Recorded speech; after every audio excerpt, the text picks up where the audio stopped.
We're about to start the meeting, so if everybody could find their seat quickly.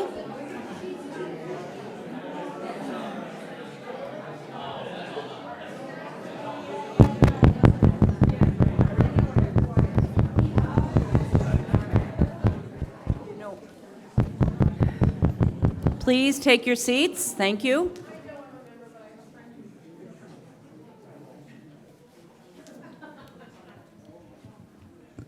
Good evening. On behalf of the League of Women Voters of the Plymouth area, welcome. The League is a nonpartisan grassroots organization working to protect and expand voting rights for all at the local, state, and national level. Tonight's forum is planned and presented by dedicated volunteer members of the Voter Services Committee. Thank you to these members for making this event happen. Serving as our moderator this evening, Mary O'Connor is a league member from the Cape Cod area, She's a very active league member and has served in the moderator role for many area leagues, and we are so fortunate to have her. And I might just say, Alice, we're going to miss you. Alice, our moderator for so many years. Thank you. Mary?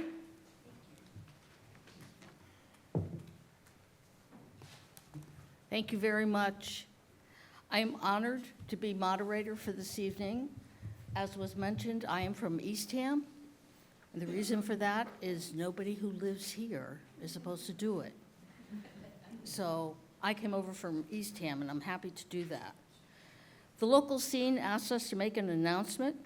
This August 22nd State Primary Candidates Forum is live tonight on the local scene government access channels, Comcast 9, Verizon 47, and on YouTube, youtube.com/@PlymouthMeetingsLS. You got that? The forum will replay on the government channels up through Labor Day on Mondays at noon and Thursdays and Saturdays at 7 p.m. It will be available soon on the Plymouth Area League website through their YouTube channel. And that's at, write this down, youtube.com/@Plymouth Area League of Women V as in voter 2164. Now for the real stuff. I met with the candidates just prior to this to review the rules that they all agreed to in participating tonight. We will be hearing from candidates who are going to be running in primaries, where in-person voting for the primary will be held September 3rd. That's September 3, 2024. Tonight we'll hear from a panel of 2 candidates for the Republican primary for state senate. They are already seated, and they are Carrie McRae and Matthew J. Muratori. Also a panel of candidates for state representative. 2 of the candidates are running in the Republican primary. They are Jesse G. Brown and D. Wallace Spencer. 4 of the candidates are running in the Democratic primary, and they are Michelle L. Badger, Arthur Thomas Deslogis, Scott Francis Hokinson Sr., and Stephen Michael Palmer. Now the rules you need to know about. Each candidate will have 2 minutes to answer each question and 2 minutes for a closing statement. The candidates drew lots just before we started to determine the order for the first question. The remaining questions will be answered in an order chosen via a random generated grid used by the League of Women Voters. I will announce the order before each question. Questions have been prepared in advance by the League of Women Voters and are also being gathered from you, tonight's audience, who are here. Please submit the questions for the candidates on the provided index cards and raise your hand. A League member will collect your question. Questions must be addressed to all candidates on the panel, and they must apply to issues or qualifications for their position. Volunteers will review the questions for legibility, please make sure I can read them, clarity, and applicability to all candidates. I'll pose as many questions as time allows. We might combine similar questions so that we cover as many topics as possible. We have a timekeeper and an assistant here with a countdown clock. Remember, they have 2 minutes each. They are visible to me and to the candidates. Candidates will be alerted when they have 30 seconds left. See the yellow being held up? And then when time is up, the stop card is raised. The candidate may finish their sentence. Beyond that sentence, or if I think the sentence is running on too long, I will say thank you and move on to the next speaker. As we said, Local Scene is broadcasting the event and will be rebroadcasting it. Please remain quiet throughout the forum so we can all hear. No clapping or cheering or calling out, unless, of course, you're watching remotely. You are welcome to clap for all candidates on the panel after they finish their closing statements. Campaign materials such as palm cards, brochures, signs, banners, including T-shirts, are to be kept outside the building. This helps to ensure the nonpartisan, informational tone of the forum. Please silence your cell phones and any other items. Please treat all candidates fairly. There will be a quiz at the end. It's a behavioral quiz, so I think you know how to figure this out. We'll now move to the question and answer portion. And so we will start with the Senate panel. Carrie will go first, followed by Matt. And the first question, what are your qualifications for this position? Why are you the best candidate? Carrie. Thank you. Well, my qualifications are simply, I'm a citizen. I'm a citizen of the Commonwealth. I am passionate about making sure that everybody has opportunities. I'm on the school committee in the town of Bourne. I've served now 2 terms and was reelected. And you know, I think it's important that everybody gets involved with local politics. And you know, there's a reason why it's a 2-year term, because we're supposed to go and serve and then return back to our, you know, trained job, whether it's a farmer or a teacher. And that's why I feel like I'm most qualified. I'm excited about the race, and I'm excited to serve. Thank you. Matt. So, first of all, thank you so much for putting this on and for your moderating, Mary. Appreciate that. So, basically, I grew up in the South Shore. Been in Plymouth for almost 24 years now. I know the issues pretty well, I think. I spent 5 years from 2005 to 2010 on the Finance Committee here in Plymouth, 2 of those years as Vice Chair. I was on the Board of Selectmen here for 5 years, almost 5 years. 2 of those years as the Chair. Was fortunate enough to be elected as a state rep in 2014 and been serving as a state legislator for 10 years now. I think that, coupled with my business experience as a small business owner, my community involvement, involved in all sorts of different community organizations such as the Economic Foundation, the Rotary Club, et cetera. Plus, you know, being a father of 6 daughters gives you a lot of life experience, and so I think that's what makes you the most qualified for this.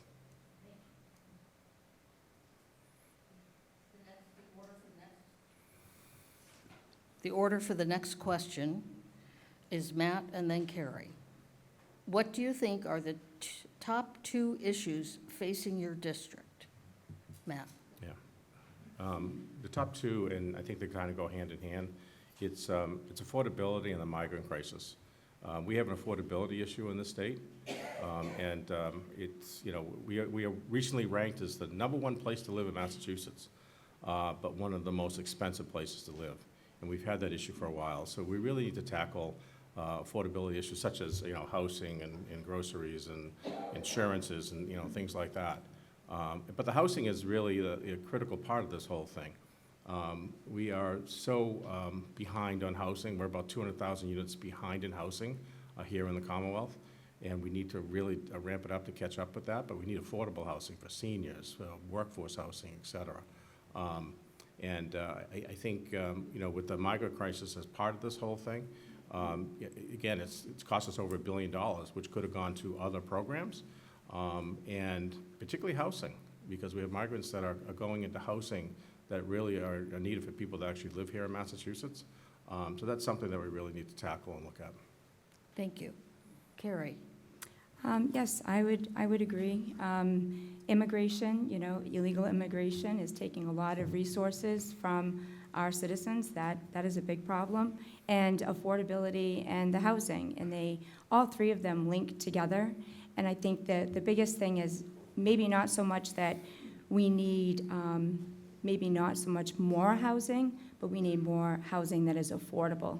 We need to make sure that we are prioritizing the citizens, prioritizing the veterans, and prioritizing senior citizens.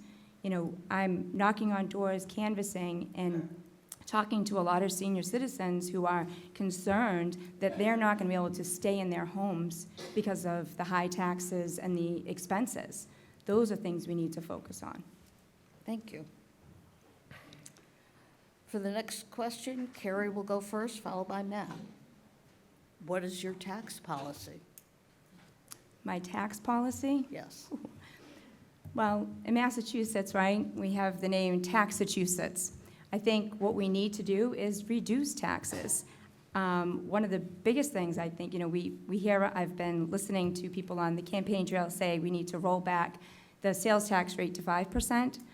We have so many things that are taxed. If you follow your paychecks, you follow your, how many, everything that we purchase, we're getting taxed on. So I say we should get rid of sales tax and make sure that they're being more fiscally responsible with the tax dollars that they're taking from us up on Beacon Hill. That's one thing I think we definitely need to do. Thank you. Matt? Yeah, so I think we did $1 billion tax cuts back about 18 months ago, I think, and it was somewhat helpful, but it really didn't go too far enough. I think we need tax cuts and incentives for small businesses, particularly. They're the backbone of the economy of small businesses, where a lot of the people, all the employees work. I also think that I do agree with the sales tax, having go back to 5%. But also, I've knocked well over 8,000 doors now, and spoken to probably over 2,000 people that we've been calling.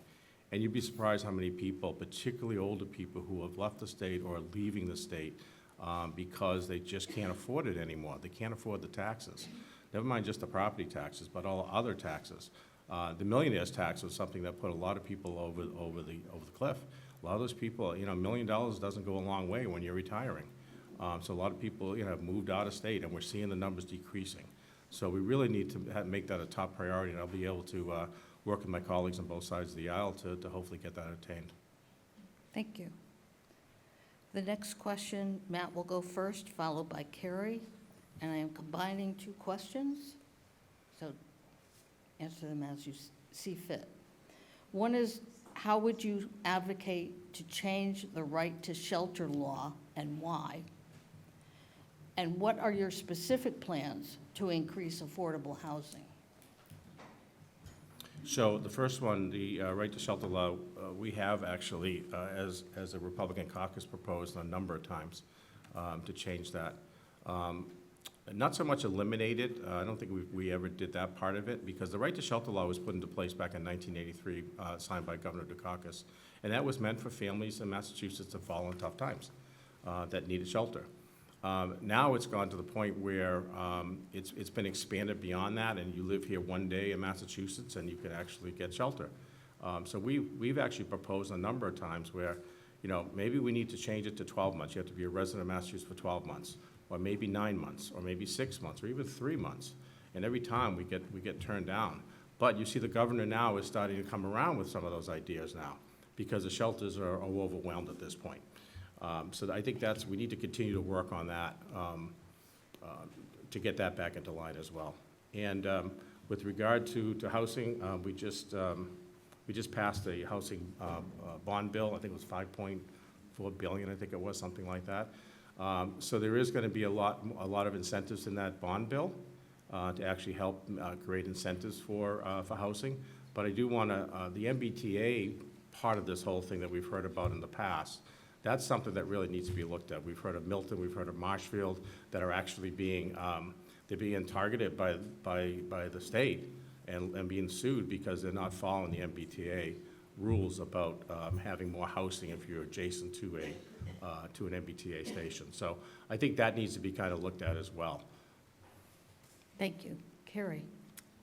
Well, as far as, could you repeat it again? I just want to make sure Sure. I cover. How would you advocate to change the right to shelter law and why?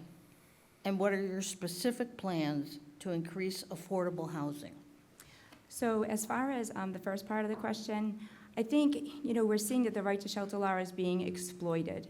So I'm concerned that even if we, make changes or amend it, that in the future, it could still be exploited. So I think right off the bat, we need to make sure that only citizens, are able to take advantage of that right to shelter law. The residency requirements, I have a problem with that. I think it needs to be citizens. As far as housing affordability, we already talked about that. We see that there are so many new projects that they are proposing here in Plymouth. We've seen it down in Falmouth, 900 units in Falmouth they want to put up. And the problem with that is they're saying 10% of it will be for, affordable housing.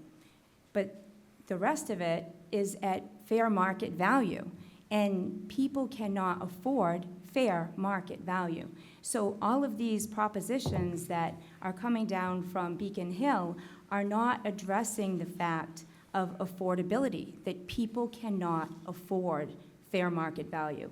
We need to change that. We need to reduce the expenses on the citizens. And those are the first two things to do. Thank you. So the order for the next question is Carrie and then Matt. How will you stand up to the State House majority, which has constantly taken away local controls and imposed unfunded mandates on Plymouth? And here we'll say the State Senate specifically.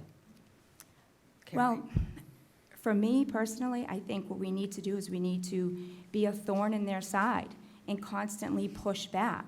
And too often, Republicans, as the minority, kind of go along and just, sign off on things they don't agree with because they want to, try to stay in those seats. I think the biggest thing that we need to do is we need to get more Republicans and independents elected.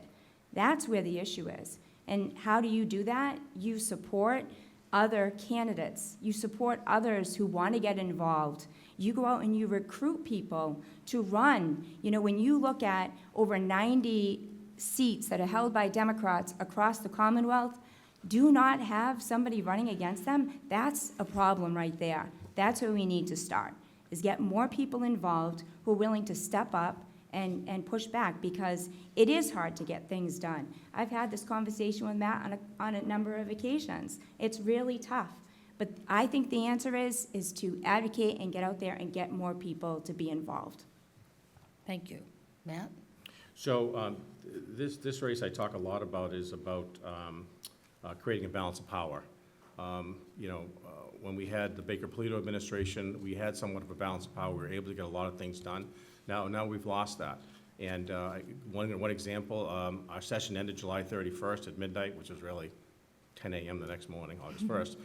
But we had left 9 major bills on the table that we didn't pass. One of them was an economic development bill. That has to be passed, and we left those there. So I think by bringing in more Republicans on the Senate side, there are only 4 out of 40. If we can get a couple more each year and create that little bit of balance, we'll never take over, but if we can create that little balance, I think that goes a long way. I think it's, I don't agree with the saying that she says. It's actually getting along to get things done.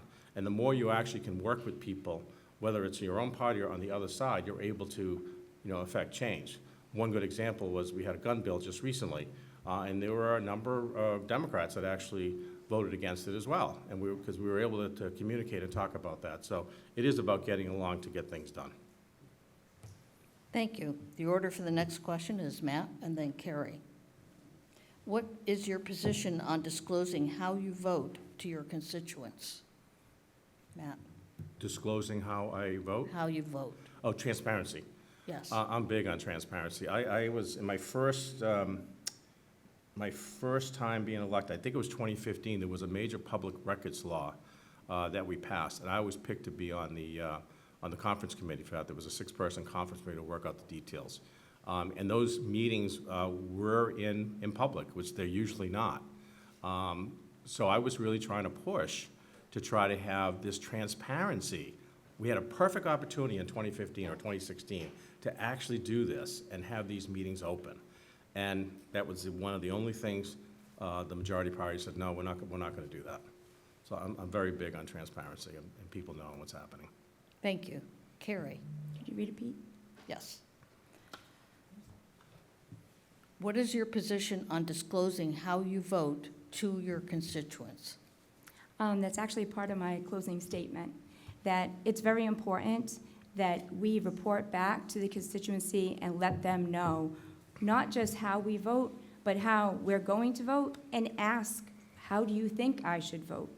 And I will say that the majority of the legislators that we have now, they just go up and just make these decisions without reaching out to us. We hear about it afterwards.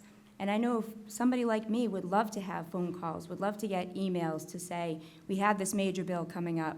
What do you guys want us to do? How will you support me if I push back and I, stand up to this? So for me, I will always, always disclose how I vote, and I will explain one way or the other, what my decision was behind that. Not just with the roll call votes, but every single time I vote. Thank you. We've come to closing statements. Time flew. Matt, you'll go first, followed by Carrie. Wow, that was quick. Yeah. Lightning round. Can we have a little bit more fun and do some more? Well, first of all, I want to thank the league again for hosting this and for getting the word out on what we both stand for. I appreciate that. We are facing unique and challenging times in our communities, but working together, we can overcome so much to be stronger as a district. And there's so much work, such as we talked about solving the migrant crisis, creating tax cuts to make Massachusetts more affordable, increasing mental health and substance abuse, which you really didn't touch upon but is a big issue, supporting small business by providing tax incentives, protecting our environment and Cape Cod Bay. We didn't even talk about the Cape Cod Bay, the nuclear power plant, along with creating meaningful, affordable, and workforce housing that we talked about. And the opportunity to serve this community has been an honor of a lifetime for me. It's almost 20 years of doing that, and I think bringing all that experience that I brought from Finance Committee all the way to state rep, going into the Senate, I think will do me well and will do the people in the district very well. I'm known for getting things done, and again, as I said, it's getting long to get things done. I've been able to accomplish an awful lot here in Plymouth. We have brought in multi-millions of dollars here in Plymouth for not just tourism, but infrastructure. We've passed well over 20 bills. There's a couple more that are pending just for the town of Plymouth. So again, I think having somebody with the experience that can go there day one, knows the people that are already in the Senate and can work with the people that are in the Senate will help the communities in this district very much. So I do appreciate this again tonight, and I ask for your support and vote on September 3rd. Thank you. Carrie? Yes, so again, thank you guys. Thank you for having a full house. It's great to see people involved, and we really appreciate that. And thank you, Matt, for doing this today, too. Every election offers voters a choice, and the race for the Republican nomination for state senate in Plymouth and Barnstable is no different. And, there is service that Matt has provided, and he's been up on Beacon Hill for 10 years. And I look at it as, you have to look at, do we need change? I believe we need change. I believe that a fresh set of eyes, somebody who doesn't really understand the game, but is willing to go up there and push back and maybe push the envelope, I think is something that we could benefit from. As far as You know, looking at where I am in my finances and the people that I talk to across the district, it's getting harder, it's not getting better. So for the last 10 years, if things have become more of a struggle, if we have bigger issues with illegal immigration, if we have bigger issues with higher taxes and more expenses on housing and food, people have to look and say, maybe we do need to change. I will say that every registered voter needs to vote in this cycle. We need record turnout, and we have the power to bring overdue change to Massachusetts politics. I'm Carrie McRae. I humbly ask for your vote for State Senate, and I won't let you down. Thank you very much. Thank you to both candidates. You are released.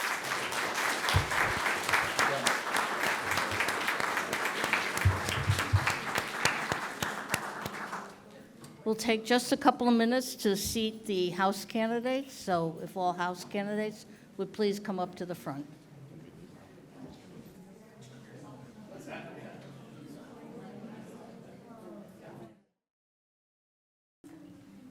So if you have any questions specifically for the House members, House candidates, please, again, write them out, raise your hand, and someone will come pick them up. You may recognize some of these questions, but we are actually getting some new ones as well, so they won't be exactly the same. Now, we have 5 of the 6 candidates here. 2 are in the Republican primary, and 3 are in the Democratic primary. We're going to ask them all the same questions, but we're going to ask the Republicans the first question, number 1 and 2, and then we're going to ask the Democrats that same question, 3, 4, 5. And then we're going to flip without breaking the microphone, so that the Democrats will answer the second question first, and the Republicans will answer the second question second. Make sense? And we'll keep flipping like a pancake back and forth. And I don't cook, so really I don't know about flipping pancakes. So people say, let's eat. I say, where? Where are we going? I personally keep the Cape restaurants in business. So the first question will go first to Jesse, and then to Dee, and then it will go to Michelle, to Scott, and to Art. And the question is, what are your qualifications for this position? Why are you the best candidate? Jesse. Well, thank you again for having me tonight and everybody that's up here. The number one thing is understanding your constituency. You have to be able to be relatable and understand what people are striving for in their communities. So what best puts me in that position to understand all of you and to relate to all of you, I grew up originally in Taunton, Massachusetts. I joined the Marine Corps at 17. I got out when I was 21, started working in the construction field. Worked my way up, became a president of a company, vice president of a company, then started my own company in 2007. We became one of the largest veteran-owned businesses in the state of Massachusetts, and during that time frame also created a nonprofit that helps veterans in need. With that, I sat on multiple boards with the state, on local boards at the Plymouth Chamber, been involved with a member of the VFW. So that firsthand knowledge of understanding what you need best puts me in that position to represent you, and I feel I have that firsthand experience. Thank you.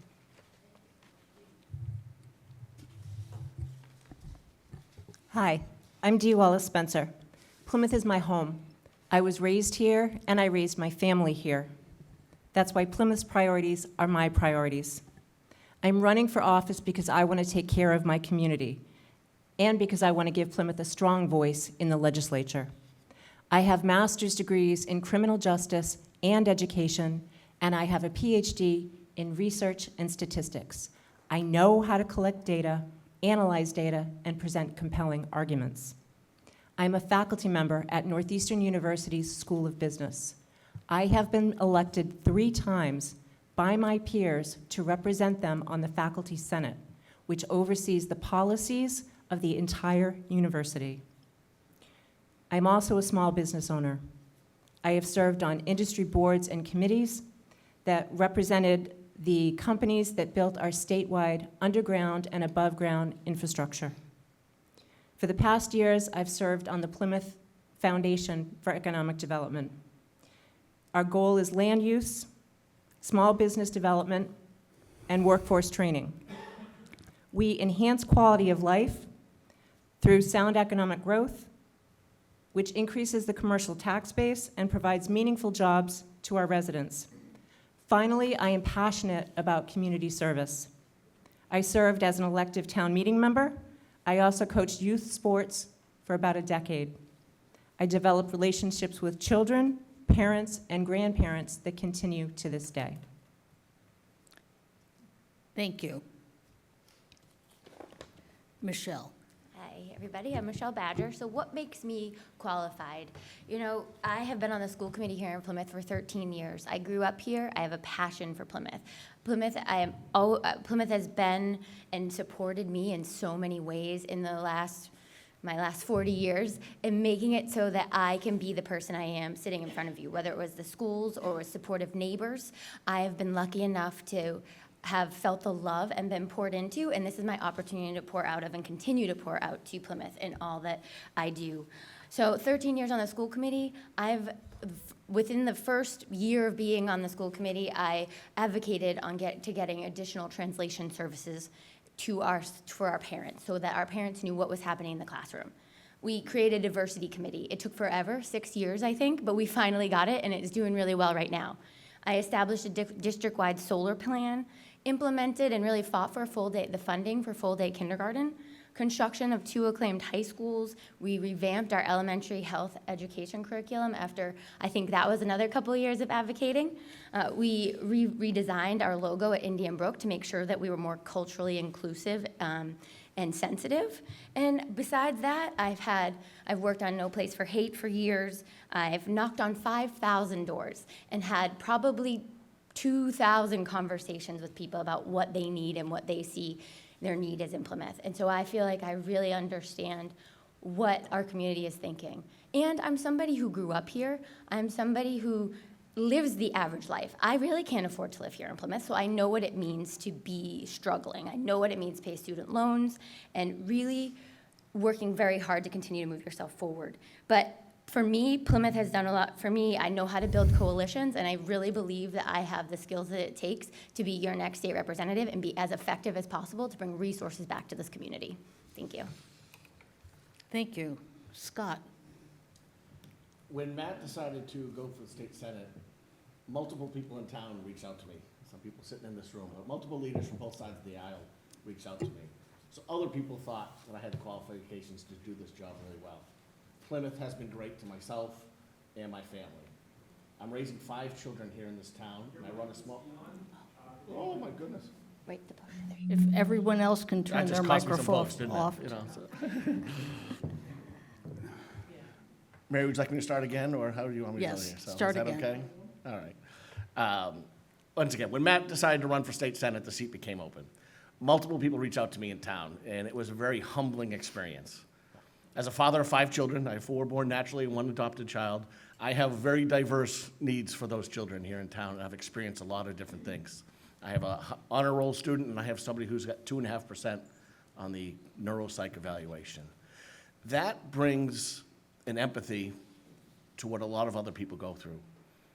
As a small business owner, I have created 28 jobs.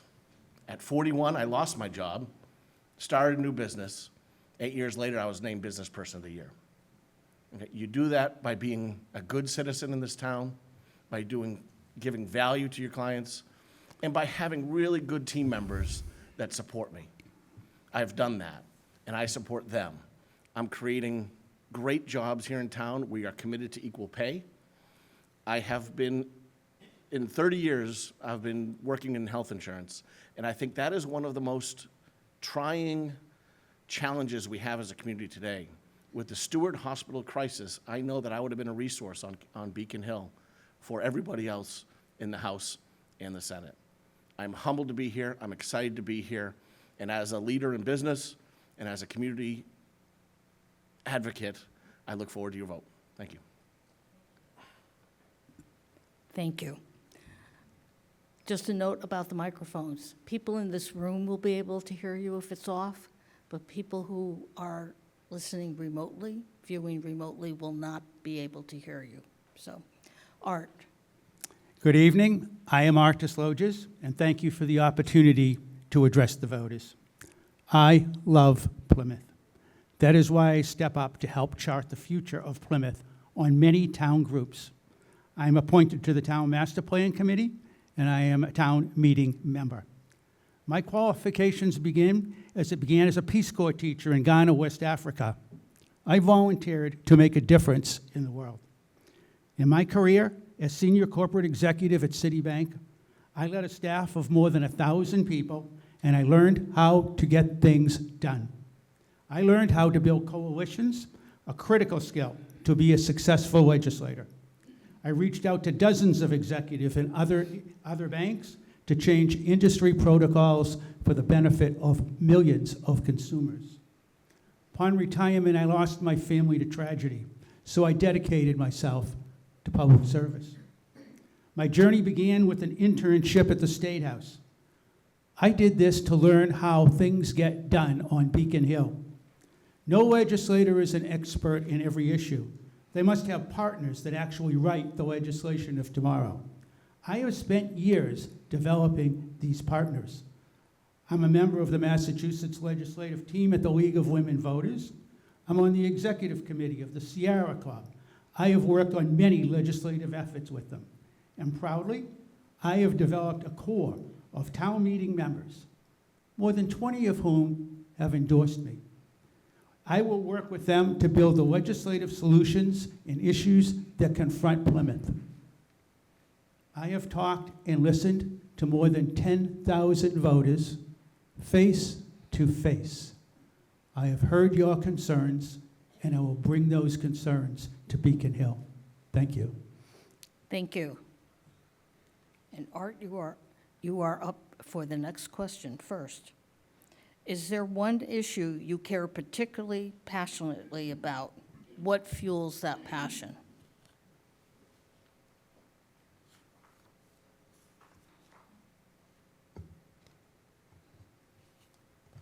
The issue is affordability and affordable housing for our residents. I was out in front Stop and Shop today, and a young man came up to me. He said he lived in Plymouth his whole life. He's about 30 years old. He graduated from North Plymouth. He made about $50,000. He was flipping through his phone showing me the rents on apartments. And it was nothing he could afford. And he didn't want to leave. So he said, then he says, okay, Art, what are you going to do? What are you going to do if you get elected? So first I said, for the town, I'm appointed to the Town Master Plan Committee. And one of the chief things that committee will have to do is put as a component of that plan, project what are the needs of housing for Plymouth. And I said, come to those meetings. We're going to have reach-out meetings all over Plymouth, and I'll be on the street corners in front of the markets conducting them. I said, and if you see me, come up and talk to me, right? Because I believe working on the solution. I said, you, as an individual, as a citizen of Plymouth, need to participate in this process so we can get this need into our master plan. At a state level, we refer to the $5 billion affordable homes bill. I went and testified on Beacon Hill. I was the only one from Plymouth that went and testified for that bond bill. And I advocated for things that were going to help Plymouth, to give more money to our affordable housing trust. I'm no stranger to going to Beacon Hill and testifying on the issues, even today. So my other parts of my plan are to include a first-time homeowners credit for down payment for affordable housing. It worked in Minnesota, and it should be able to work here in Plymouth as well. I also favor the change in this is a little technical, of the inclusionary zone bylaw that did not make it into the bond bill. That will right off the bat increase affordable housing by 40%. Thank you. Thank you. And the order for the rest of this question is Scott will be next, followed by Michelle, followed by Dee, followed by Jesse. Scott? One way to address, so my top issue going on to Beacon Hill is to show kids a new path to success in the world we live in today. Raising 5 kids, my first 3, I thought a 4-year college was an absolute necessity. My last 2, it's absolutely not.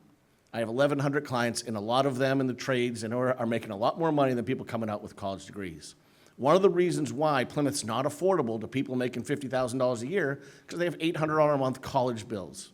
Right now, our school system is designed to have kids pass an MCAS test and an SAT.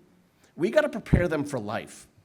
I just met with our new principal of Plymouth South High School about building mindfulness and awareness and citizenship into the curriculum where our youth can learn that they don't need to go into $150,000 of debt to have a good career.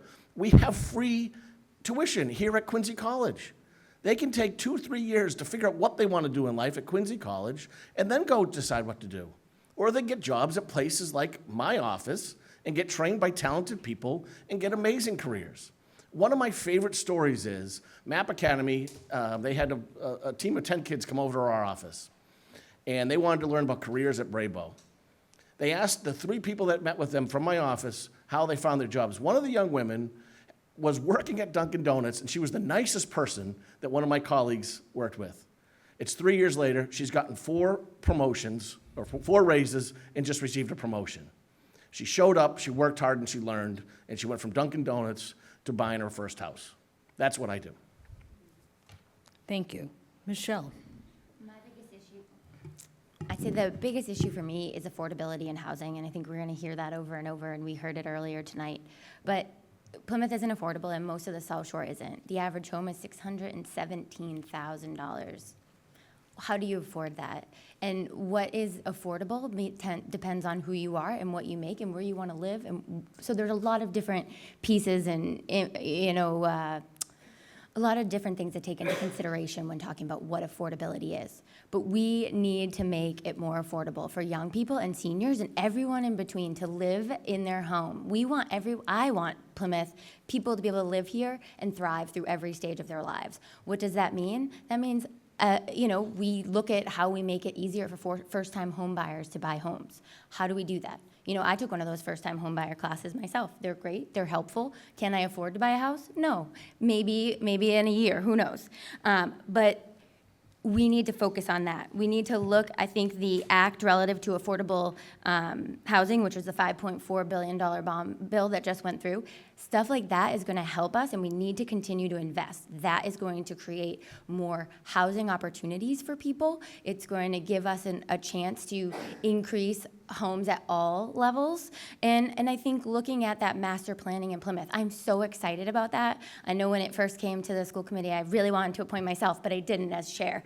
But it's a very exciting thing. So we need to do more like that. We need 49.6% of our homes in Plymouth go for over asking. So we need to solve those problems, and we need to do it collectively, building coalition, which is something I have a lot of experience doing through the school committee. And I just wanted to say with higher education, all community colleges are free, so all 2 years, have to put my hat on there.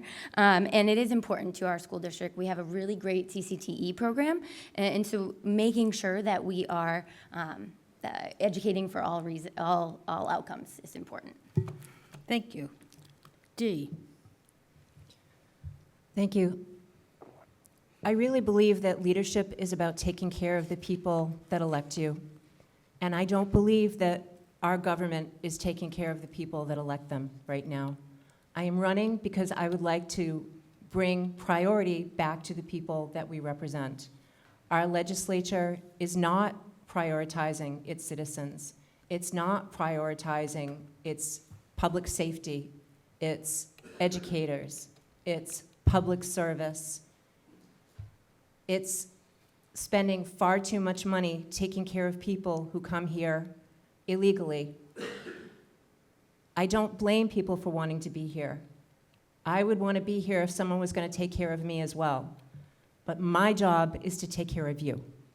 My priority is to take care of you, and to do so with transparency and to do so with passion, and to do so with conviction.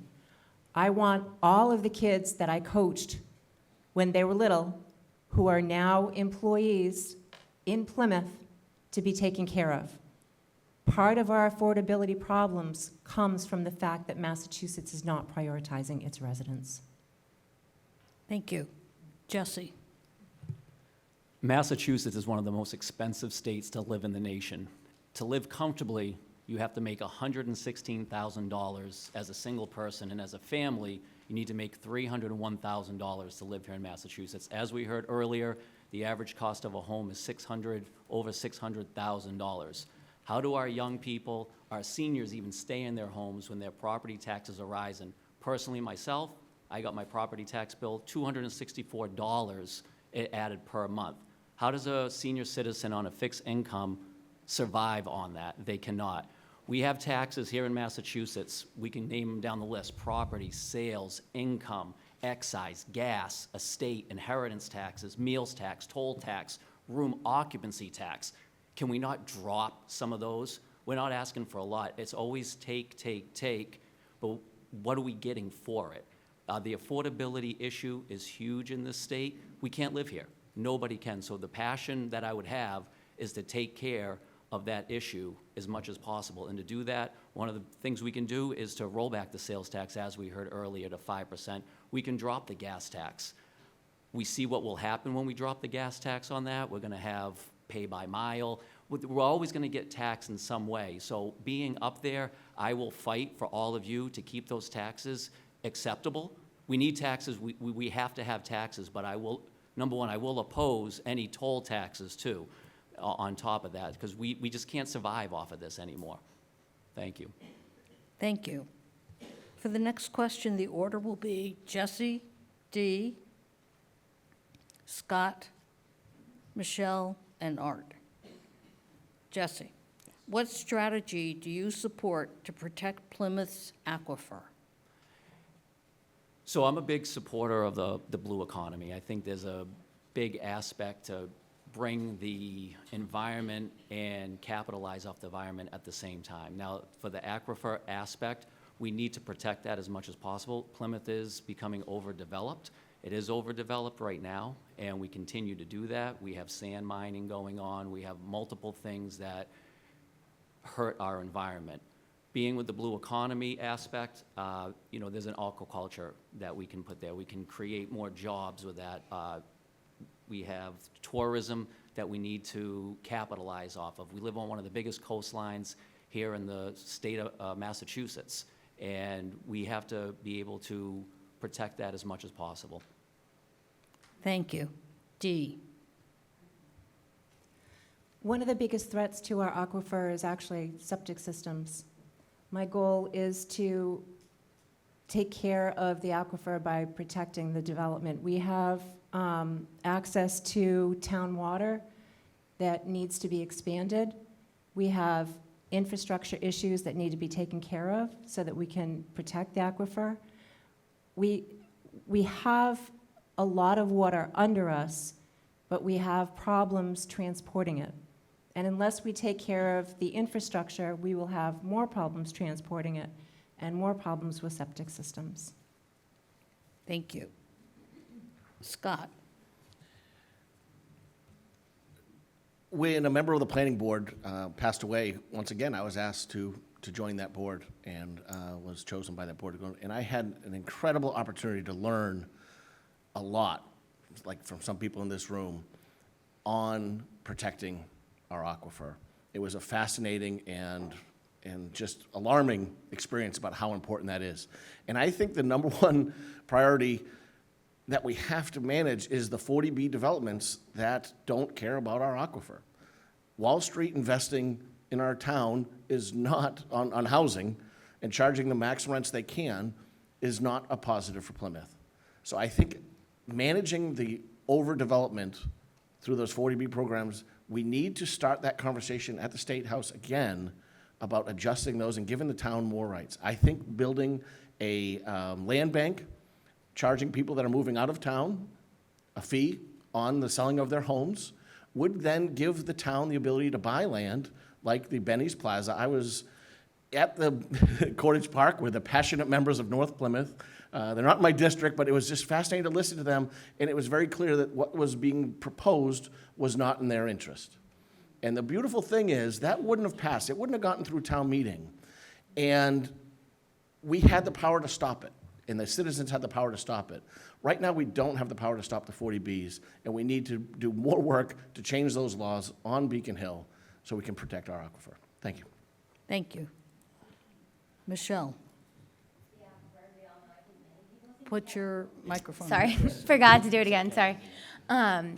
You know, I think it's so important for us to protect our aquifer. I mean, many people think we have lots of sources of water. We have one source of water, and you know, they look at their pond and they say, "It's my pond. It's my whatever body of water. It's mine." It's not. They all belong to the same piece, and they are all making sure that we have drinking water in Plymouth, that we have what we need. And I really think that, you know, some of the things that have already been brought up here, septics. We see what's happening on Cape Cod, and we need to take. If we don't take a page out of their book, we're going to be in their situation when we're looking at septics, and how do we make sure that they don't continue to infiltrate our clean water source, and then we don't have water. You can talk about a desalinization, but that might be coming down in price, but it's still expensive, and nobody wants to go there. So we need to think about ways that we can be smart about our aquifer. How do we, septics, how do we make them cleaner? We stick with our Plymouth Climate Action Plan. Plymouth has done some really great things and has worked with Sustainable Plymouth and so many other groups that I think it's important for whoever is in this role. When I'm in this role, I will make sure that I'm working with our environmental groups around town, that I make sure that I'm paying attention to what's really important, because without water, well, what do we have? I mean, I usually have a giant thing of water with me everywhere I go. What are we? We need that water. We need to stay strong with our sustainability. And, as a school committee member, it's not quite water related, but we have, as a school committee, committed ourselves to solar, to making sure that we are lowering our costs on energy, and making sure that we are smart about our buildings. Are our buildings not airtight? Are they tight and not letting out the heat?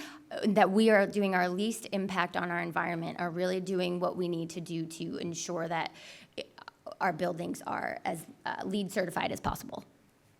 Thank you. Art? Thank you. Yes, it's our sole source aquifer, and we absolutely must have it. It's not optional. Let me tell you what I'm doing to protect it and why it's important.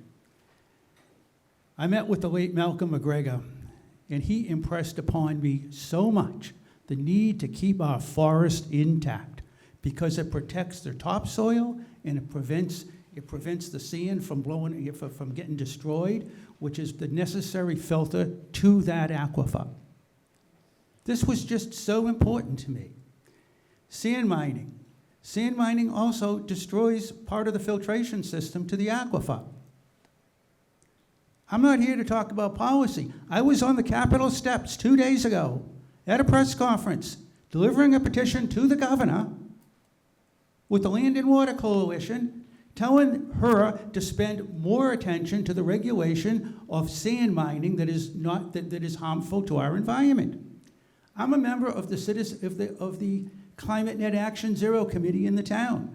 I made sure that we had a program in there for the protection of our forest. And we also have a protection in there to avoid contaminants in the treatment of our roads that might get into our well water, into our groundwater. I supported the conservation program that got in there. We now have a program where we're conserving water at I believe it's like at a 10% rate per year. That's still not enough, and we need to do more. I'm endorsed by the Sierra Club because of my work on conservation.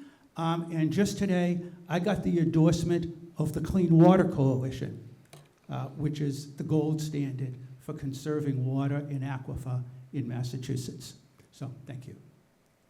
Thank you. I'll remind the candidates that endorsements are considered campaign activities, and so please don't bring them up again.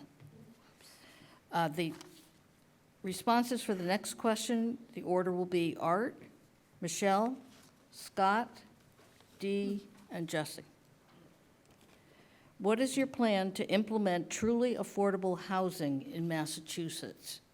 Art. Some of this we answered in a previous question.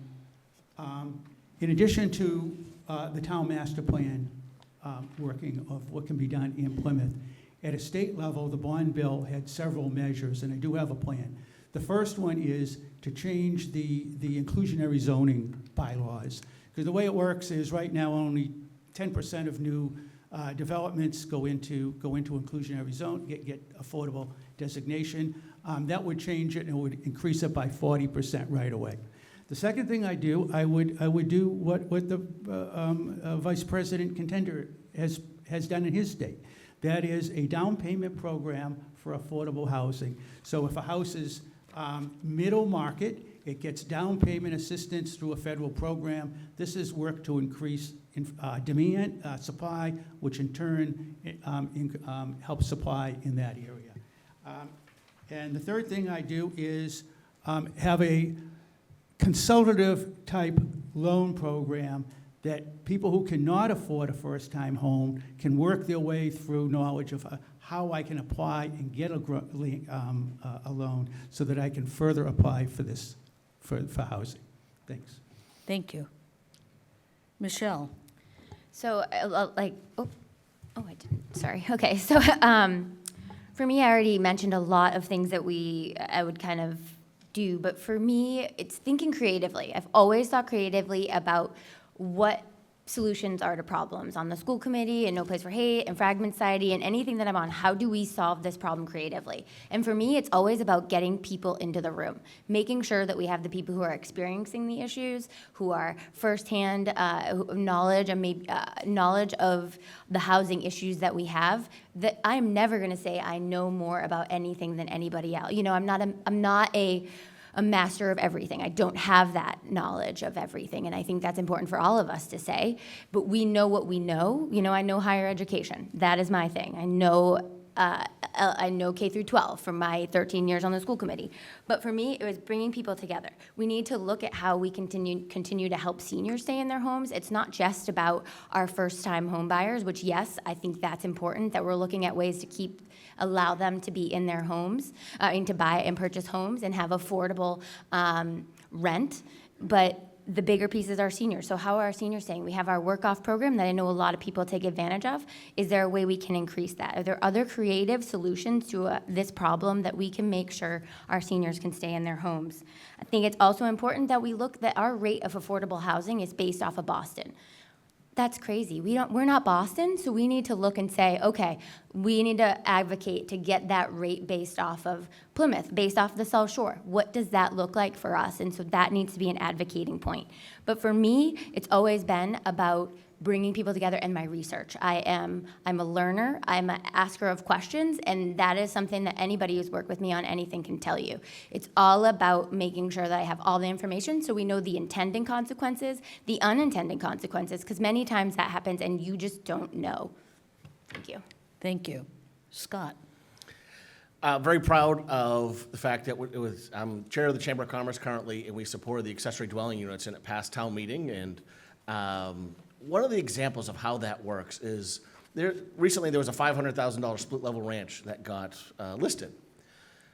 A young person can look at that house now and monetize the bottom floor and live in the top floor. What I've done is work with banks and contractors so that the banks will acknowledge that rental income when that young person applies for the loan. That's a practical way to get young people into homes. Now, another way to battle, another issue we have with affordable housing is people that want to stay in this town. I will support an increase in the income levels on the circuit breaker tax bracket. And once again, I worked with local contractors on aging in place legislation, where somebody can take out a loan from the state, it's a lien on their home with no payments, and they can renovate their home so they can stay there. And when they sell the house, the payment goes back to the state with interest. And it's a wonderful way for families to be able to keep their family homes when somebody needs a lower sink, a wheel-in shower, and other renovations. And I'm going to make sure that the state, which has now passed accessory dwelling units a few months after Plymouth, we were leaders once again, that they can use those age-in-place laws rules to make those renovations on accessory dwelling units. These are real things. We could talk about affordable housing, but until the bank loans people money, they're not going to be able to get access to it. I've worked very hard with the best mortgage brokers in this town on making sure that their underwriters understand that there could be income levels that allow them to buy homes because they might get $1,500, $2,000 a month for the bottom of that split level range. Thank you. Thank you. Dee? Thank you. So what many people don't understand is that 2/5 of the housing bond bill is going to renovate and repair public housing. It's not to create new housing. The other thing that people don't understand is that there was a provision in that bond bill to support housing for veterans that was struck. It never made it out of committee. What I won't do is support one-size-fits-all housing. The state is mandating 40B zoning, mandating MBTA communities bylaws. These do not promote affordable housing. The MBTA communities law in particular does nothing to encourage affordable housing. It's a myth. It's designed to get people to work in Boston. The 40B law is used by developers as a hammer. We have had some very creative proposals in Plymouth. One, for example, to develop senior housing, over 55 housing. It was a wonderful proposal, and it was going to do wonderful things for our transference of water. That proposal was appealed. And now, instead of having senior housing, we have 40B development. I will fight to restore local control of zoning to Plymouth so that Plymouth has control over how it develops. Thank you. Jesse? So number one, stop the $1 billion going to illegal immigrants, housing them. That would help out tremendously, because this is going to be year over year that this happens. They're predicting next year $1.8 billion for housing for illegal immigrants. I know we haven't really spoke about that, but where do now these illegal immigrants go? That are we going to house them? We just passed another bill to $10.5 million for 400 families, migrant families, to get housing. That's $25,000 per family. Why are they getting that, and we have young people that cannot afford anything? We have seniors that are getting kicked out of the places they grew up. Our hard-earned money is going to illegal immigrants. We need to stop that, number one, and we can talk about repealing 40B, ADUs, all that, but that's, you want to talk about low-hanging fruit, that's your low-hanging fruit right there. Thank you. Thank you. The next question, the order will be Jesse, Dee, Michelle, Scott, and Art. And the question is, what is your position on disclosing how you vote to your constituents? Jesse? I support the auditor on this of auditing the legislator. I mean, we have a lot of closed committees, so I am in 100% support. It will be a ballot question, so hopefully we all vote yes on this. That who doesn't want it? Why isn't it already there, number one? This is common sense that seems to be lacking. It's common sense to be transparent already on Beacon Hill. So I 100% agree with this ballot question that's going on there, and I think we all should vote yes on it. Thank you. Dee? Massachusetts has the least transparent government in the entire country. There are closed sessions, there are closed votes, you can oppose a roll call vote. This is a no-brainer. All votes should be public, all discussions should be public. There should be more time for committees to review bills so that the public can comment on them. We really have a lot of work to do to improve what's going on at the government level. Thank you. Michelle? Dee took the words right out of my mouth. We are the least transparent legislature in the country, and I think it's important that we become more transparent. We need to do that audit. We need to maybe even consider term limits. We need to make sure our votes are public, that we can access information on minutes, on votes that anybody takes, whether it's in a committee. There should be less behind closed there should be far less behind closed door action that's being taken. We need to, as a state and as constituents, know what our legislators are voting on and how they're voting. That's how we hold them accountable. That's how we know we know where to stand, and how you know whether or not that person is actually standing up for what you believe in. And so, to me, I have always stood behind every vote I've ever taken on the school committee. I believe wholeheartedly in every vote I've taken, and I could probably tell you why I took it if I took a stance opposite from the rest of the committee. But to me, that's the most important thing. We are here as representatives. Again, I've knocked on 5,000 doors. That is because I want to have that direct conversation. Anytime I have an opportunity, when someone calls me at school committee, I always give my cell phone or emails me. I give my cell phone to have a conversation if that's something that needs to be had. We need to have open, honest dialogue and make sure that people understand why we can do something, why we can't do something. It's part of my core as a human being is that we, as a transparent, and that I can understand what everyone is thinking. Thank you. Scott? I agree 100%. We need more transparency, and I've never been a politician. This is my first run at this. And one of the more interesting ones, when I found out, the date of the election, it was September 3rd, the day after Labor Day. Do you think that encourages voter turnout? And one of the comments I got from somebody who's in office, you're going to love this when you're an incumbent. What a shame. What an absolute shame. That was for somebody that was taking me out for a drink to give me advice. And I was just saying, you got to be kidding me. That's the system we have today. Let's make sure less people show up. Dee and I were judges at the American Hometown Hound, okay? So, I think, with this amazing competition that I am up against here today, I need 2,500 votes on September 3rd. The dogs got 65,000. Basset Hound won, by the way, which is awesome. So yes, I support transparency. I run my business transparent. And in health insurance, I have been an advocate for transparency on how Blue Cross deals with hospitals, on how Mass Health deals with mental health providers, and we're making a lot of progress on that, not enough. I was one of the architects when Romney Care was established, and I'm very proud of what we've done since.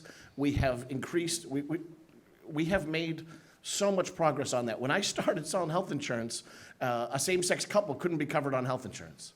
Mental health was limited to 12 visits a year. Alcoholism wasn't treated as a mental health illness. We have done amazing things, and we forced the insurance companies to be transparent on what they were spending where, and we've gotten it done. Thank you. Thank you. Art?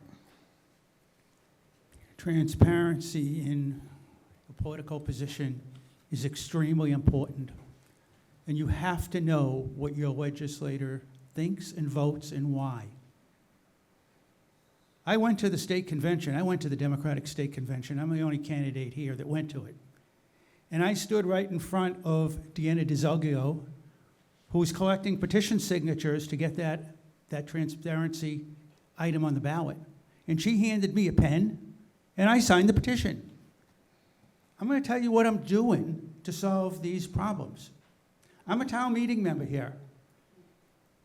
Every month, I hold a fireside chat in the club they have there, and invite all the voters to the precinct and tell them what's going on, what the agenda is, what the articles are, and we have a discussion. And I must face my constituents face to face and answer hard questions. And that's what I will do as a state legislator. I look forward to it, and I will incorporate your views into what I think, into how I vote. I will certainly publish all my votes. I'll put them on my website. I have a letter now where I do publish my town meeting votes, and I'm very happy to discuss it. Transparency, again, is a fundamental part of democracy, and I am deeply, deeply committed to it. Thank you. Thank you. The next question, the order will be Art, Michelle, Scott, Dee, and Jesse. And the question is, how do you feel about establishing same-day registration of voters? Art? When I was an intern at the State House, an intern is the lowest of the lowest of the lowest. If you want to know how something works, they say, don't ask the general, go ask the guy at the bottom. That was me, okay, right? And the legislator I was working for very, very much, and I do too, endorse same-day voting. And she tried and she tried and she tried. And it just didn't go through. And there's a reason why it doesn't go through. It's because of the power structures. People are afraid people are going to get show up all of a sudden and get overwhelmed at the polls. I definitely believe in same-day voting. I'm a part of the League of Women Voters. I stood in front of the market and advocated for it, giving out ballot request forms. I'm here to tell you I am working on these issues today. I'm not going to tell you just what the policies are. You hear a lot about policies. I definitely believe in this issue. Thank you. In same-day voting. Thank you. Thank you. Michelle? Same-day voting is an issue I've been working on for a really long time. In grad school, I actually took a class, and most of what we did was talk about same-day voting and how the process works in other states, and how we could potentially enact it in Massachusetts. Long time ago, it's a long time coming. It's something that we need in this state. It's something that I think, I also researched it when I was an intern for Senator Kerry in 2005 for the state Senate, talking about how, not state Senate, sorry, US Senate, and had that opportunity to get to learn about it and then continue it with grad school. But for me, it gives everybody an opportunity. We have people that move really close to their election day, and they shouldn't be disenfranchised because they moved. We have people who maybe just all of a sudden realize that voting is really important, and that's the same day as voter reg, or they miss the registration deadline. I mean, our deadlines are really far in advance for the actual election day. So there's a lot of competing factors that can come into why someone chooses to, or why someone would need to same-day vote. And so for me, same-day voting is something that I think we really should enact in the state of Massachusetts. So thank you. Thank you. Scott? 100% support it. The technology we have today enables us to safely implement same-day voting. Yesterday, my 16-year-old daughter took her driver's ed test online with a video camera that she had to look at the entire time she was taking the test. Our office does payroll. We have to accurately determine who people are and what they do. The technology is out there to do this appropriately without any issues that other people are going to bring up. Raising 5 kids that are 25 to 15, we need a way to engage them, okay? And it's okay if they don't think about it until we all knock on their doors and, and send them mailings 2 days before the election. We shouldn't be leaving them out. And at being a business owner for the last 30 years, I have to adjust on how I run my business because I'm recruiting people that don't want to talk to me, okay? And I'm really nice. But it's okay, and clients are that way too. So we have found technology ways. My job has turned from being an insurance salesman to being a computer programmer. It's a true story. And we have the technology, we have the data, and we can implement this. We need 65,000 people to vote for us, not the Basset Hound. Thank you. Thank you. Dee? We have incredibly low voter turnout. I would like to do anything in my power to increase that turnout.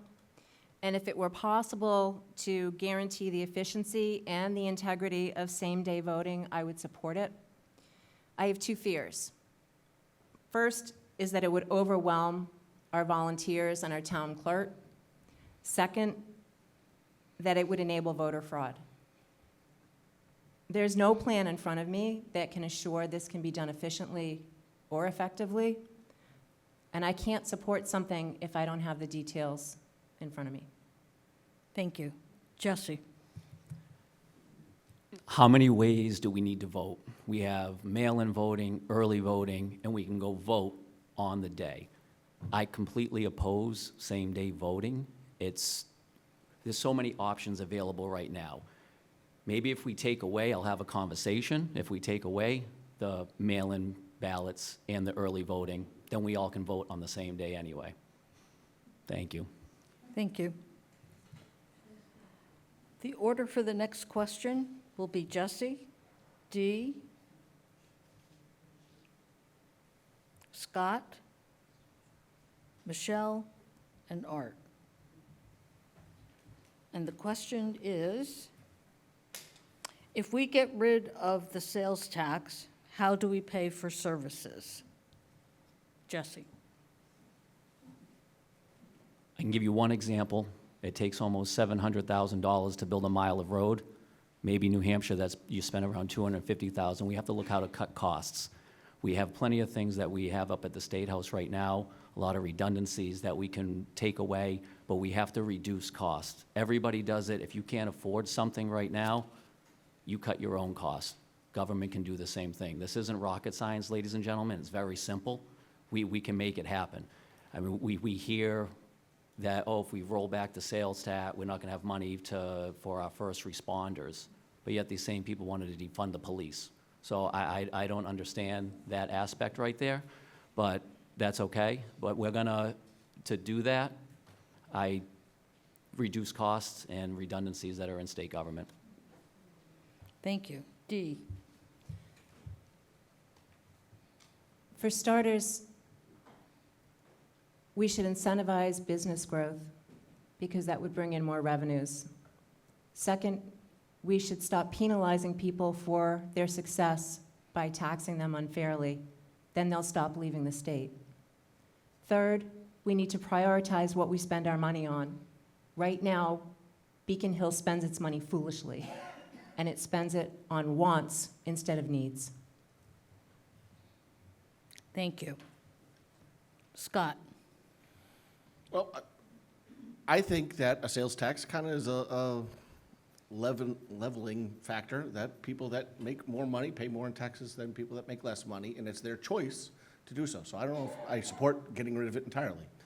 But there is a lot of work we can do to make the government more efficient. I quoted on a health insurance proposal for a municipality, and when we found out, I asked why we didn't earn the business. They said if you saved us that much money, we wouldn't have it in our budget the next year. If we saved you that much money, it wouldn't be in our budget the next year. And I'm sorry to say that's how a lot of people who aren't spending their own money look at things. And we have to change that. This is taxpayer money. This is hard-earned money. And I don't support getting rid of a sales tax. I think we need the revenue, and I think it does level out. But I do think there's an incredible change of thought of how we have to look at the money that each department is given and how they manage it. And if there are opportunities to save money, they get rewarded in some way, shape, or form and get assets towards other incentives that they have or other programs that they want to do. Saying to me, if you save that much money, I wouldn't get it again, is not the way we should be running the state of Massachusetts. Thank you. Thank you. Michelle? I don't believe that we should get rid of the sales tax. I think I don't know how we pay for what we need. There's so many different parts of our society that we need more funding for, not less funding for. We have education, we have transportation, we have all these things that need extra funding. What do we do? I mean, I live in Plymouth. I have well water, I have all these pieces, but I pay taxes at the same rate. I do all of that. So I don't understand, so sales tax to me or property tax or whatever it happens to be, we just need to be, I think, a bit more fiscally responsible when we're looking at things. We need to look at streamlining programs. I work, again, in higher ed. I work for the state at Massasoit Community College. And I see a lot of inefficiencies, and we have multiple programs that do the same exact thing, but you have to apply in different ways, and for there's different accountability measures. So let's look at how we can combine things, how we can be more efficient and effective with our resources. I think that's what we need to do. We need to also look at how we can continue to fully fund our public safety. I mean, I don't think that anybody here at the table would want to defund, or I speak for myself, no defunding of the police. I just want to put that out here after it was stated. But I do believe that we need to look at streamlining how we can be more efficient and effective and fiscally responsible. Thank you. Art? Yeah, thank you. Yeah, payroll taxes in Massachusetts have come down now for 20 years. But I'm a believer in investing in the economy. John Kennedy said a rising tide lifts all boats. Investing in the recent bond bill in life science is an example that got passed. Those investments have boosted the Massachusetts economy tremendously. They've brought in many, many high-paying jobs, and we should do the same thing and do the same type of bond bill for coastal communities such as Plymouth, such as the blue economy. And if I'm in the State House, I will get on the caucus that advocates for more investment in the blue economy, which will bring more jobs to Plymouth, and that will help our tax base. Let's talk a little bit about the Fair Share Amendment, which passed a couple years ago. I was a supporter of the Fair Share Amendment. It was called the Fair Share Amendment because what it did was, in Massachusetts, people at the very top of the pay scale paid less of a rate of taxes than the average citizen. By putting in the Fair Share Amendment, everybody then got adjusted to pay the same amount. That money went entirely to education and transportation, and it's paid back tremendously. We now have free lunch programs in all of our schools in Massachusetts because of it. Transportation is improving. We saw the bills that are going to come with the bridges that are going to happen. This is the benefit. These things are going to boost jobs to us and boost our economy, and that is what will lower our tax burden. Thank you. Thank you. This is going to be the last question before closing remarks. And the order is going to be Art, Scott, Michelle, Dee, and Jesse. Women's reproductive rights have been under attack. What is your position on putting restrictions on abortion and birth control? Art. I'm pro-choice, all right? And I remember as an intern reading a letter from somebody who wrote to the legislator. And they wrote, and I'm going to try to paraphrase it, they said, I am writing to you as a 16-year-old woman, appalled to think that these people have a better position and can better decide what is right for my body. And I was just taken aback by that letter when I read it. This was a 16-year-old woman. I am pro-choice. I have always been pro-choice, and I will support that. Thank you. Scott. Yeah, 100% pro-choice. I support a women's right to choose, and will do everything I can to keep those laws in place. I've been married to a very strong woman, my bride of 29 years, and I'm raising a 25 and a 16-year-old daughter, and obviously I will do everything I can to make sure that they keep their rights intact. Thank you. Thank you. Michelle. As a woman, I believe I should have the last say on what happens in my body. So I do believe that women's right to choose is very important. You know, I can choose to have children, I can choose not to have children. I can, and it's more than, it is, sorry, this is very passionate. It is more than just about abortion. It is about a woman's right to health care. It's health care. It is everything from like IVF. It's, you want access to abortion, if you want access to birth control, that could be because you have acne. It could be because you have some sort of a hormonal balance that needs to be balanced out. You could be in severe pain when it comes for your cycle. You don't know what that person is going through. You don't know why they choose to use that.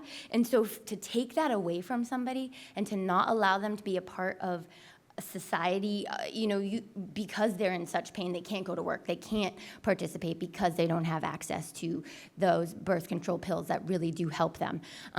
We've also, I have a friend who is a doctor, a Planned Parenthood doctor in Virginia, and she tells me that most of the people that she sees are not coming in for abortion, are not coming in for that. They're coming in for health care. They're coming in for gender-affirming care.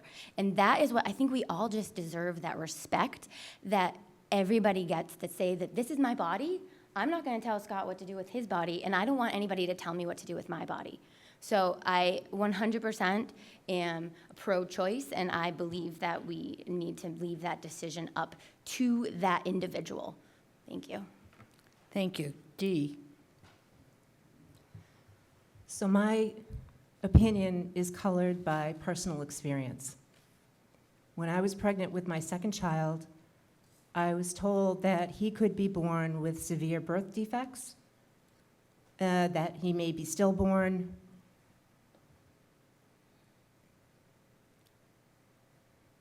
I can't imagine having to make that choice. I do not celebrate abortion. But I understand a woman's need to make that decision. Having said that, I think that if you are going to make that decision, you should do it as early as possible, because it's no longer just your body. It's someone else's body. And I believe that the Massachusetts law is thoughtful. It contemplates these things. It contemplates what happens in late-term pregnancies, and it considers the health of the mother and the child. So ultimately, I would support a woman's right to choose, but I would pray to God that she would make that choice as soon as humanly possible. Thank you. Jesse? After the Roe versus Wade Act was passed, the power got back to the states. In Massachusetts, it's legal. Nothing's changing. Thank you. Thank you. Now, I said that was the last question, but I have a question that requires 3 words, and I will keep you to the 3 words. The order for this question will be Jesse, Dee, Michelle, Scott, and Art. Describe your leadership style in 3 words. Jesse. Effective, reliable, and focused. Dee.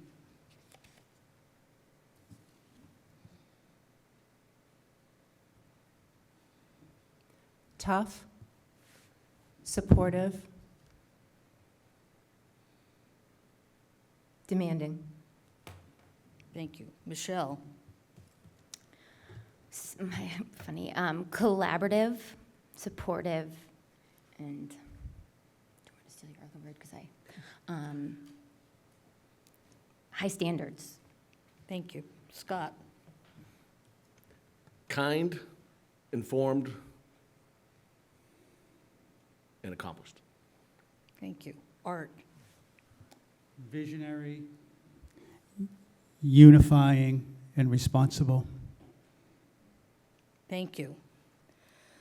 We will now move to closing remarks, and we'll be starting with Art, then Michelle, then Scott, then Dee, and Jesse. Art. Thank you. Thank you for hosting this. Thank you for listening. I bring 3 unique qualifications to the table for this position. First is my professional coalition building skills that I built over 20, 30 years working at Citibank at executive levels.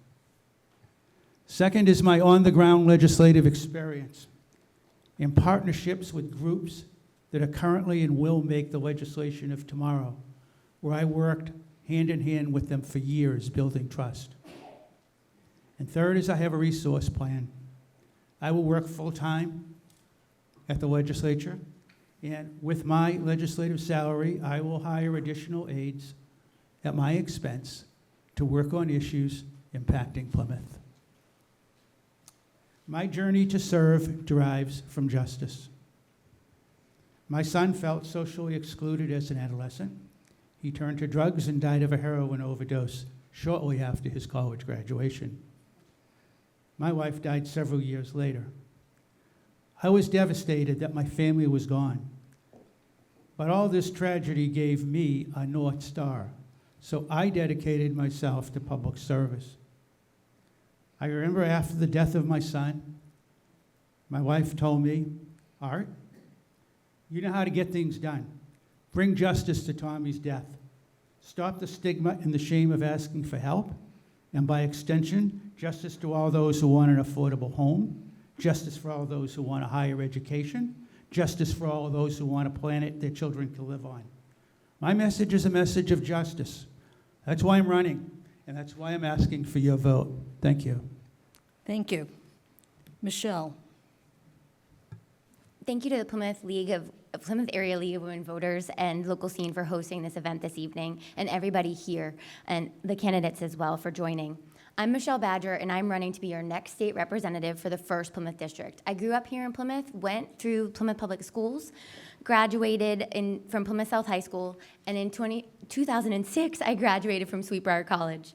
In 2010, I earned a dual master's degree in public administration and political science from Suffolk University, and that's when I began to get involved with Plymouth, joining Plymouth No Place for Hate. My professional background is higher education fundraising, and I'm currently the Vice President of Institutional Advancement at Massasoit Community College. I'm also currently the chair of the Plymouth School Committee and have been honored to serve for the last 13 years on that committee. During that time, I've led important initiatives, built coalitions to drive and accomplish real results and real change. Some of my accomplishments include comprehensive solar plan, implementing full-day K, and revamping our elementary school health curriculum. I'm passionate about service and Plymouth, and am driven by the belief that we rise by lifting others. All I do is in service with the hope that I positively impact somebody's life. I'm running for state representative to ensure that people of all ages can remain and thrive in Plymouth. My priorities are to create more affordability in housing, bring back more resources for public safety, transportation, seniors, schools, and more, create sustainable economic development, and ensure reproductive rights for all are upheld. As your next state representative, I'm dedicated to this as my full-time job. I'm committed to the people of the 1st District of Plymouth. I love Plymouth, and that's why Team Badger has knocked on 5,000 doors. If elected, I'll be honored to serve and advocate and work hard for the residents of the 1st Plymouth District to find solutions for our concerns and challenges. You can find more about our campaign at badgerforplymouth.com, and I humbly ask for your vote on or before September 3rd. Thank you. Thank you. Again, I will remind candidates, no campaign information. Scott. Sorry.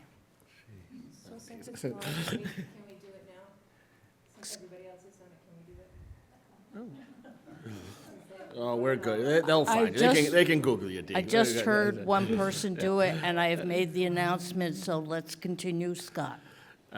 Thank you to the League of Women Voters for having us here. You guys really are such a treasure for the town of Plymouth, and really appreciate the work that you guys do. I'm humbled to be here. I'm happy to be here, and I'm excited about the opportunity to serve Plymouth. Plymouth has been great to the Hokinson family. I was very vulnerable, and I needed help, and the town of Plymouth came to my aid, and I have maintained a wonderful life here in town. When I announced that I was running as a Democrat, a lot of people in town were surprised that I was a Democrat, not a Republican. I am the product of democratic values lifting people up. It's not a handout. I needed help. I got mass health, I got unemployment, I got food assistance. I know what it's like to have your son get made fun of because he's coming home with a bag of groceries on Friday afternoons because we needed food on the weekend. I worked hard, and I built a wonderful business because of this town. And I am so looking forward to being a great salesperson on behalf of the South Shore in our legislation.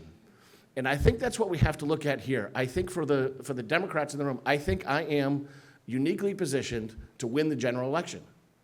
I think I appeal to a lot of people here in this town. I haven't been involved in town politics as much as a lot of other people here on the board, but it doesn't mean I haven't been involved in Plymouth.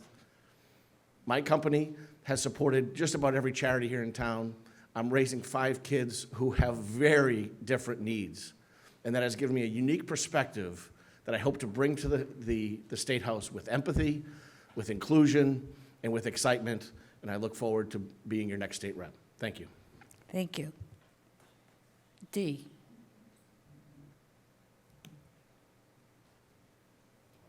Thank you to the League of Women Voters for hosting this forum. Plymouth needs serious, smart, determined leadership that is not afraid to challenge the status quo. I have decades of experience advocating for commercial, educational, and youth organizations. This has prepared me well to represent your needs at the State House. My priority is Plymouth. Beacon Hill has its priorities wrong. That needs to change. Instead of helping Plymouth address its housing and affordability needs, it's barraging us with unfunded mandates such as 40B and the MBTA Communities Law. I have planning and zoning experience. I will work to restore local control of zoning to ensure that Plymouth can decide how it wants to grow. Instead of promoting economic policies that bring in revenue, the state is adopting measures that drive it away. Having served on numerous committees that tackled the legislative, safety, and development needs of businesses who build our above-ground and underground infrastructure, I understand how state regulations affect businesses, and I understand the challenges faced by Plymouth's municipal public service groups. I will encourage smart economic growth that broadens our commercial tax base and provides living wage jobs. Massachusetts has the second highest cost of living in the country. As a result, 1,100 middle and high-income earners are leaving every week, taking their tax dollars to other states. At the same time, Beacon Hill is spending billions on the migrant crisis, causing cuts to programs for public service, public safety, education, seniors, and veterans. Beacon Hill is giving generously to non-residents and driving away the very residents who have the means to build and sustain our economy. This is a recipe for financial disaster. Thank you. Jesse. Well, thank you to the League of Women Voters. Also, thank you to Dee, Michelle, Scott, and Art for coming here tonight, and to all the listeners that are out there and also watching. I want you guys to ask yourself questions. Are you struggling? Would you like to keep more of your hard-earned money? And is safety a priority for you and your family? We have a migrant crisis that continues to strain our local resources and services to our residents, with costs becoming unsustainable. Affording to live in Massachusetts continues to drain our pocketbooks and savings. With taxes, energy, utilities, childcare, insurances consistently creeping up, housing has almost become completely out of reach for working class, with average homes hovering over $600,000. We have a current government mindset on Beacon Hill that does not feel the urgency on many issues. We need to audit the legislature to bring transparency and accountability to the State House. Public safety needs to be prioritized and not hindered from missed revenue marks, which our local communities and cities, their public safety have already been defunded, because I'll give you one example. The city of Taunton was supposed to get $500,000. They got $250,000, and that's due to giving monies to illegals. We need to have proper funding for our law enforcement, firefighters, and EMS, and it is detrimental to our safety. As your state representative for the 1st Plymouth District, I will be effective, focused, and reliable, and will work tirelessly to put Massachusetts residents first. Thank you. Thank you very much. Thank you to all the candidates. You all have a tough job here.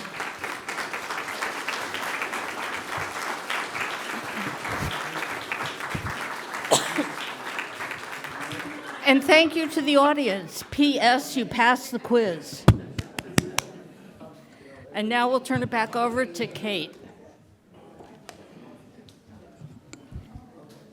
Hopefully, tonight's forum has been informative and will help you exercise your right to vote in the upcoming primary election.